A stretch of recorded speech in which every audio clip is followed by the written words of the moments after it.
There were some people who turned the money down. And I do think they were kind of paid in this sliding scale way a little bit. Like I did hear people like Bill Burr and Dave Chappelle were given a bigger paycheck than, say, maybe a Joe Coy.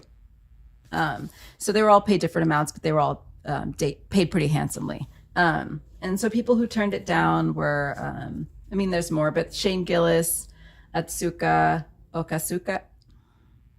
So it's not that her name is difficult to pronounce. It's that I have a chicken scrawl, so I cannot actually read my own writing. Like Japanese names are typically pretty phonetic, so this one's on me. Okatsuka, maybe. And then Stavi, I'm going to stop at Stavi or Stavros because I always try to call him Stavros Niarchos, which I think was shipping heir, Greek shipping heir, the Paris Hilton dated in the early 2000s. That's not who I'm talking about. I'm talking about a very successful comedian, Stavi. He also turned down the money. So Shane Gillis is a stadium, one of the hugest comedians currently, and it's very commendable that he turned it down. But I find it even more commendable that people like Atsuko turned it down.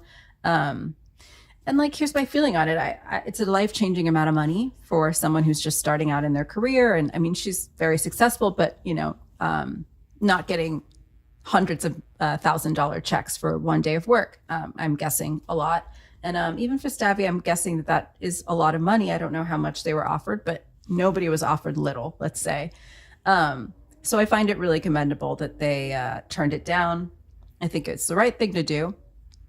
Again, I would love to sit here and say I would do the same thing. I like to think I would, but money can be pretty compromising to us, especially life-changing amounts of money. And in the case of comedians too, it's also the room you're going to be in. I mean, you're going to be in the same room as Dave Chappelle and Kevin Hart. These are like huge names, right? And then maybe also you can hide behind the controversy hitting a lot of people at once. So there's a lot of ways to think that you could insulate yourself and also like elevate yourself career-wise. So it's not just this paycheck, it's also like the opportunity it could provide.